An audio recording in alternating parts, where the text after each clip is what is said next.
A very good morning to all my dear friends. I am Prashant Pavani and I warmly welcome all of you to StudyIQ. I hope you all are doing good. Let's have a positive, simple, yet very important start. Live life to the fullest and focus on the positive. Isn't it very simple, yet very important? We have many articles as today is Monday, in total 7 articles. And one more important thing that I would like to remind you guys that preparation is all about choosing what is best and what is in your interest or what is beneficial for you and dropping all those things that are not necessary. We do the same thing with editorials and articles. Now this one is about No Minister Jayant Sinha does his office a disservice by felicitating cow vigilantism convicts on bail. We talked about it yesterday. It was printed as a news item, and here you have this no one wins.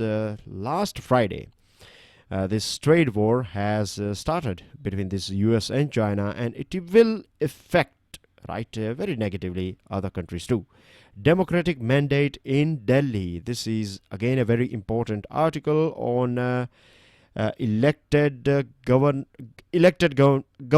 versus lieutenant governor. And here you have the trees as an urban coordinate. We'll go through it as well. But this article here, I will take you through a very interesting story of President of Pakistan and Mahindra. Yes, you are hearing it right. M&M, this car making company of our country. And then you have this a tale of two economies. It's more about USA and UK things that are going on as far as economy is concerned. And this one is a quick glance article, discriminatory practice which is still prevalent in many education centers as well as many offices. What people generally think that those people who are, say for example, I would rather say Divyangs or people with special needs, for them reservation is provided. And it's very sad that some people think that people with special need or Divyangs, they are just basically they get or they find a seat or a job because of this reservation. Apart from that, they are not meritorious, they are not that qualified or skilled, and this is a very negative view. And this is of course something that we can sort out, see, as far as this Divyangs are concerned, the big problem is that they don't get that advantage that we get. And because of this thing, of course, we have to provide them a sort of level playing field, You cannot start from the same spot. You have to give them a sort of advantage. And this is how it works. And this is something that everyone should understand. Disability can take place because of it's not always natural. Many times due to various accidents as well, people become disabled. In our country, if I'm not wrong, roughly every year nearly 5 lakh people they get disabled because of road accidents. So we should create a sort of society that is more humanitarian rather than this sort of negative society. And it applies to both the workplace as well as education institutions. With this, dear friends, up to 50% discount is available on our Pendrive and tablet courses. Today is last day to make the most out of it. With this, registrations are still open. Tomorrow, the first test series will be out.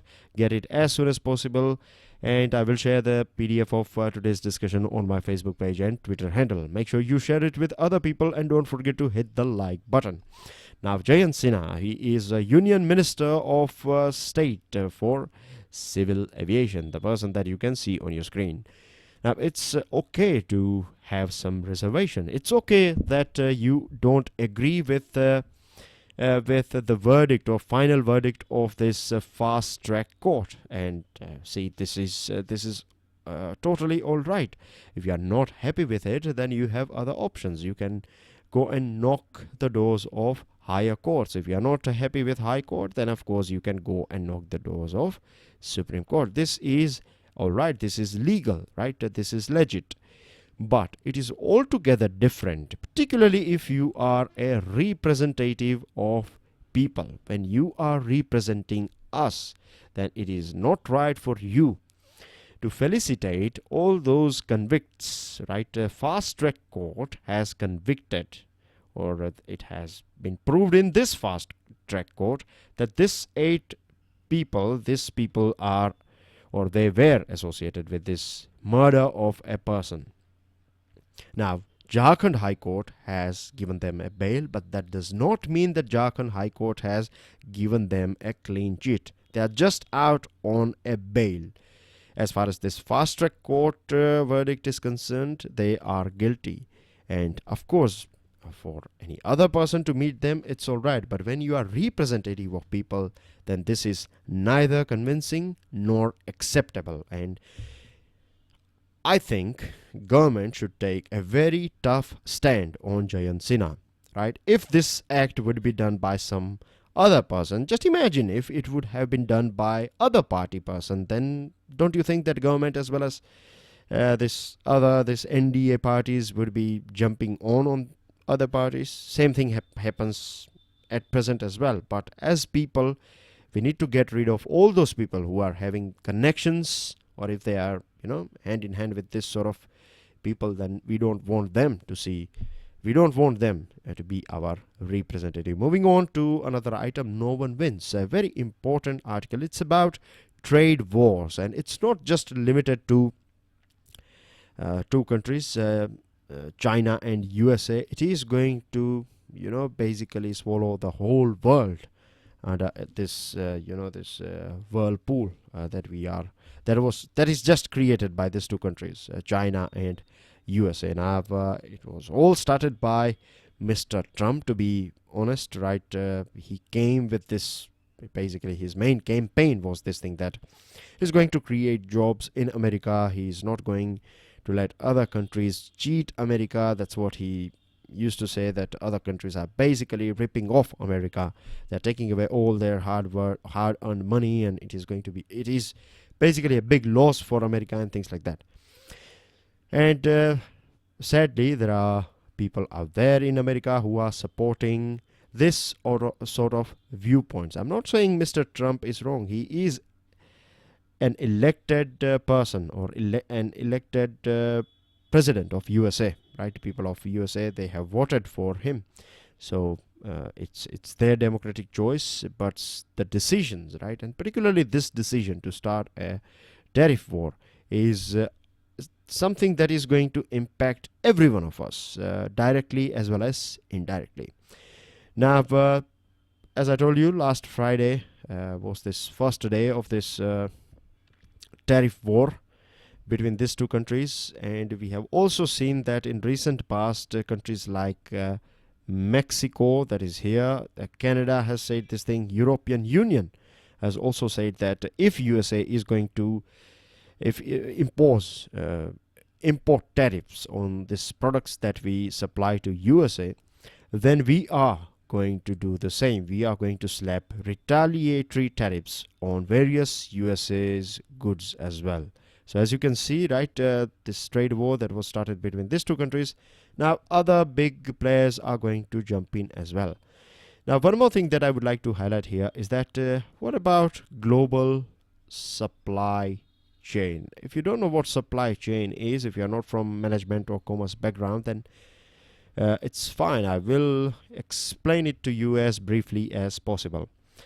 Say, for example, this is a place where you get raw material, right? This is pure raw material coming from nature. So this raw material will be sold by someone to a party number one. Then party number one will do a little bit of processing, packaging and other things, and it will sell it to party number two. Now party number two will make two products out of this thing that was supplied by party number one. So product number A and product number B. Now product number A is required by party number 3 and product number B is required by party number 4. Then they make something else out of it, maybe X and Y, and here they make called Roman 1 and Roman 2. I'm just giving you a sort of hypothetical example. Now just imagine this party number 1 is USA, and this one is China, this one is India, and this one is maybe Brazil. And then you have make different products from this thing. So we all are interconnected in this way, and within our market as well we find this thing, and international market as well we find this thing. Many items are produced in India, right? Then you make bearings out of steel and iron, and then you sell it to different countries. They make cars and other things. It's not just cars, there are so many items, as you can see. So this is called supply chain, right? One party providing material to another party to next party, and this is how it works. So this way we are all interconnected, particularly in this globalized world. And when you see this sort of tariffs, imagine that you are, say for example, a company from India, right? We have invested, an Indian businessman, for example, or a businesswoman, they have invested in USA. Rough example. Now, the best place for raw material for them or semi-finished good is China. Imagine if tariffs are applied on this product or this raw material, then this company, this Indian businessman or Indian businesswoman, they are going to face troubles, isn't it? So they have to either get it from local market, and if they don't get it from local market, then their whole business will get a sort of shock. So I hope this example is clear to you as well. So United States and China implemented a tariff of 25% on imports worth 34 billion last Friday. Both have started slapping each other as hard as they can. The other thing is bilateral trade between both these countries is $500 billion. This is huge, $500 billion. And Mr. Trump has said that he is going to import. See, at present you see that this tariffs are applied on only those goods, means goods worth 34 billion only. But Mr. Trump has warned that he is going to basically apply this tariffs on this all items that are imported from China. 500, roughly speaking, 500 billion, or half of it, you can say. No, basically 500, right? To 500. Not bilateral relationship, but imports, just imports into USA, right, is 500. So bilateral is going to be a bit more than this.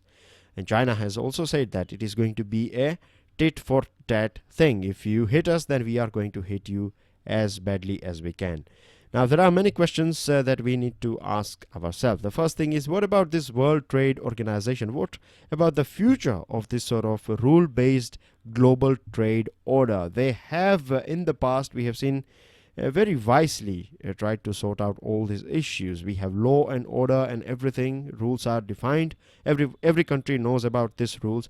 But what we are finding nowadays is that because of this trade war, right, this big major players, they are not paying any heed to this global trade order. And this is a sad thing. It is leading us to anarchy. The other thing is, we may also find, because of this tariff war, other countries may resort to this destructive measures like devaluing their currency to just push export, and this pushing of export will again lead to other countries raising tariff barriers. So it will promote more sort of protectionism. The other thing that everyone has to understand that since 2007, 2007-8, things were a bit bad in USA and Western world, and a big recession took place, and this engulfed the whole world. Now what we are seeing is that the global economy is very incrementally, very slowly recovering, and this is a good sign. And we don't want this sort of unnecessary shocks when this global economy is incrementally going up. So this is the thing. And if in today's, as I gave you two examples, right, in today's globalized world, no country can hope to impose tariffs without affecting its own economic interest, and this is going to hit badly both USA as well as China. Moving on to this article, it's about the tree as an urban coordinate. This item was in news. It's associated with Delhi as well as Mumbai as well. First of all, this Delhi item, that somewhere around 14,000 trees were to be uprooted, or they to be chopped off to create this colony for civil servants or public servant or government servant in Delhi. And of course, there are so many people out there, they are not happy about it. They are against this stand of government, and NGT stepped in and things are delayed for time being. It is also said that trees will be, rather than chopping them off, they will be uprooted, and they will be basically transported to other place. Now of course many trees are going to die in this process as well, and it is, I don't know, practically possible to uproot big trees, right? Big tall trees, big old trees. I don't think so it is going to be possible. Now of course city, right? When we say city, it is basically a concrete jungle. It is a man-made thing, right? We create this is our ecosystem in which we find comfort and safety and everything. We cannot survive in jungle, you know it very well. Even a mosquito can kill us. Anyways, I don't want to go into those details, but this city area is of course a concrete jungle. And we also find this thing that many times city trees are chopped off as well, in the name of development, or either to stick a pole or make a road or something. So this sort of things do take place, and we also find at the same time that there are protests going on in the city area as well. People, they don't want to give up, right? Even if you are talking about chopping of 2 or 3 trees nearby my residence or any citizen's residence, then people will not feel happy about it, because trees are basically, trees are not only important for this air quality, but they are also a big visual relief. I'm sure we all appreciate this thing, right? When we see green trees around us, or when we travel from one part to other part of our city, and if we see a beautiful or a very lush green park, then we feel there is a sort of happiness. I'm not sure if everyone shares the same feeling, but I certainly do. That I feel that, okay, it's fine that we have some lungs here, right, that are purifying our air. The other thing is, you have this organization or program, REDD. It is United Nations program, so remember this name: Reducing Emissions from Deforestation and Forest Degradation in Developing Countries. This is a program, and this program talks about natural forest, right? One thing that we have to note down is that we can grow as many trees as we like in our city area, but it cannot be compared with this natural forest. The natural forests are invaluable as ecological entities, and REDD also says this thing that if we want to fight this climate change and this degradation, then rather than planting more trees, there is no harm in it, but we have to make it absolutely clear that we have to protect our forests, right? We cannot destroy our forests. We have to maintain them, we have to look after them, we have to nurture them. As far as possible, we should not intervene. Let nature take its own course. That's the basic principle that we need to follow. But if required, then we should be as less damaging as possible, right? So this is the main idea behind protecting forest. Now in our country we have many laws here: Forest Conservation Act 1980, we have state laws, and we have this Indian Forest Act 1927, and it looks like we have enough acts to protect our forest. But the reality is that forests are the first victim or first target, and we know that mining is taking place, dams, highways, industrial projects, and so many things, right? We have also started this I'm sorry to use this word, but this is a very stupid idea of compensatory afforestation. The reason is that what government is doing is, you pay the money and you can chop off the trees, right? First of all, you will fix a price of a forest. You will say that chopping off this much area of forest will cost you what, 50 crore rupees, say for example. If you get 50 crore rupees from a sort of company, and then you will use this 50 crore rupees somewhere else. When I say somewhere else, I mean to say you will use it for planting trees and creating this artificial forest, which is not going to help us. So this idea is it's basically a license to kill sort of idea, compensatory afforestation. Then we have this State Tree Acts, and under this State Tree Acts, which are usually applied in the city area, trees in city area are transferable. That can be chopped off and then you plant a tree somewhere else. So this is considered as a sort of balancing act. And still, I would say that this protest that is going on, and the people and activists who are standing tall against this decision to transfer trees or chop it off is they are right. They are doing what they are doing is they are protecting not only their environment, they are also making sure that this visual relief, this air relief that they get is maintained. And government as well should pay heed to it, because at the end of the day, people working in government, they are also living in city areas, so they are going to get affected as well. Moving on to another item, it is about the democratic mandates in Delhi. It's a very interesting story about Mahindra and Mahindra. But before that, I would like to take you through this, this you can say judgment of this Lieutenant Governor versus Chief Minister of Delhi. Of course, that's not this official name of this case, but here is a very interesting observation by Justice D.Y. Chandrachud. He has said that nations fail when institutions of governance fail. The working of a democratic institution is impacted by the statesmanship shown by those in whom the electorate vests the trust to govern.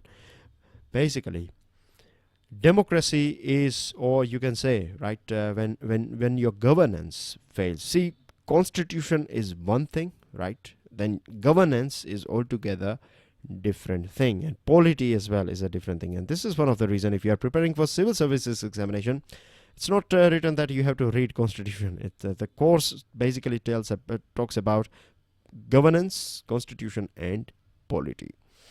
Now, you have rules and regulations, you have all this set up in constitution, but how you apply all those things, right? That is, roughly speaking, governance. Now, governance, if governance fail, then your institutions will fail, your constitution will fail, and you will basically fail this people who have elected you. And the main responsibility of yours was to make sure that you maintain everything in fine balance. Now, Mahindra and Mahindra, you would be wondering why we have this company, what it has to do with Lieutenant Governor and Delhi's Chief Minister issue.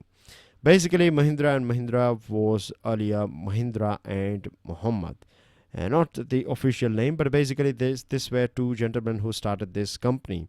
They were civil servants, and this person here, Muhammad, he was a chartered accountant. He used to look after this accounts of this company. Early on, as I told you, he was a civil servant. He left, I think, Indian Railway Services, and then he started this business of making.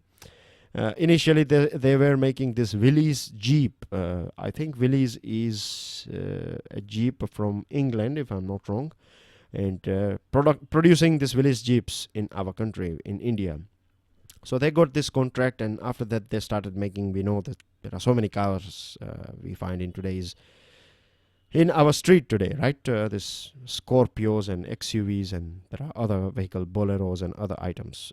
Mostly sports utility vehicles are produced by Mahindra and Mahindra.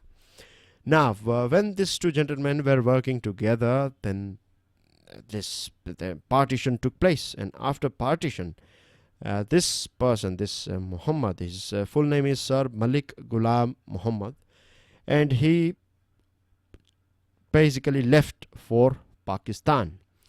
And as I told you, he was working with railway services. He was a chartered accountant. He was this businessman as well. So I don't know how, but he became finance minister of Pakistan. After partition, he became finance minister of Pakistan, and at that point of time, the Prime Minister was Liaquat Ali Khan. Now, when Liaquat Ali was assassinated, Pakistan's governor, Khwaja Nazimuddin, became Prime Minister, and this finance minister was made Governor General of Pakistan. Now, at that point of time, Pakistan was not having any constitution. India already had its own constitution, but Pakistan was not having a constitution of its own at that point of time. So still things were, working based on this Government of India Act of 1935. And when this language riot broke out in East Pakistan, when I say East Pakistan, I'm talking about this Bangladesh part, right? Earlier on, it was known as East Pakistan. So in 1950s, when this language riot took place, then this Governor General, this Muhammad, right, who was associated with this Mahindra and Muhammad company, who was now Governor General of Pakistan, he basically dismissed, very interesting thing, he dismissed Prime Minister of Pakistan, this Nazimuddin, and he applied his own rule in this territories of Pakistan. And when Constituent Assembly, when they were making this Constitution of Pakistan, they decided that they are going to limit this power of Governor General. So he basically dismissed this assembly as well in 1954. These people then knocked the doors of Supreme Court, and Supreme Court finally said that this has something to do with Doctrine of Necessity. What Mr. Muhammad has done is basically he has applied this Doctrine of Necessity. It was absolutely necessary for him to make sure that even if the law doesn't allow him to do this thing, he has done something that is important to make sure that everything is fine. So this is what it is called Doctrine of Necessity. And since then, since this verdict, basically Governor General became one of the most important or ruler of Pakistan, right? This person who started his journey as a civil servant finally became President of Pakistan. After Governor General, he became President of Pakistan. He was, I beg your pardon, he was Governor General. He was not well, and then he appointed a sort of temporary Governor General, Iskandar Mirza. Iskandar Mirza dismissed Ghulam Muhammad, and he himself became, when this constitution was adopted, then he became this President of Pakistan. So it's all about Doctrine of Necessity, and it is very good thing that our Supreme Court has not given this Doctrine of Necessity to this Article 239AA. Now, as per this article, this is about India, right? Constitution of India has this Article 239AA, and as per this article, if something goes wrong between this LG and CM of Delhi, then LG shall refer this matter to President. And this is the thing here. See, for time being, if Lieutenant Governor thinks that by time he gets something from President, and till then, if it is absolutely necessary or the matter is so urgent that he has to apply this rules or action, he has to take some immediate action as he thinks are right, then he can take action. So basically this article is, taken or practiced in a very wrong way. Supreme Court has said that you cannot do this thing, right? You have to take aid and advice of Council of Minister, because they are elected representatives. It is the people's will why they are there. And it is very sad that 3.5 years, nearly 3.5 years of this AAP government has been lost because of this wrangle that was going on for a very long period of time. So this is basically a comparison how things can go, right? It may look very simple, but you see here, it all started with this Finance Ministry or Governor Generalship, and finally it turned out to be this Governor General became President of Pakistan, removed Prime Minister and dismissed this Constituent Assembly as well. So it's good. We are glad that we don't have this sort of issue in our country. Now, dear friends, our Pendrive and tablet courses are available, and it is available for UPSC as well. They are designed by best faculties of our country. To find out more about it, check out StudyIQ.com. And again, as you can see here, the fees for a one-time fee is 22,500 only. And here in coaching classes, you have to pay more than 2 lakh rupees. Very important news item. 9 parties have opposed this simultaneous poll idea of Law Commission of India. Then you have basically consultations are going on. Then you have this fish samples from Chennai. They have got this formalin. Now formalin is a cancer inducing chemical which is of course barred, but it is even today used for preserving fish. Then you have chunk that plastic for bamboo zipper. We are going to find a new bamboo zippers from Andaman and Nicobar if everything goes all right. 110 fighters we need, and we have got 6 bids from different companies. Center plans a stronger defense for key data. It is going to work under this NISPG, will work under Ministry of Home Affairs. Then you have this waiting game because of rainfall that has not covered parts like UP, Bihar, Gujarat, Chhattisgarh, right? It may impact crop production. If government is going to attach this overseas assets of Vijay Mallya, then banks will not get anything out of it. The money will go to government as per this new rules. And here you find in Economic Times an article that is basically based on this question and answer or interview of Subhash Chandra Garg. He is Economic Affairs Secretary. Very important points he has discussed here, right? So please help yourself with it. Go to Economic Times website, e-paper website, and find out, or you can of course purchase Economic Times. I would prefer, this proper physical paper. It is more practical. Anyways, it's your choice. If you like PDF, then go for it. If you like practical, then go for it. We all have different choices. I have these answers for you. These are 3 questions for you. That's everything. I'll see you all soon. Do share this lecture. Hit the like button. Check out StudyIQ.com for our offers. Today is last day again. God bless you all. Jai Hind.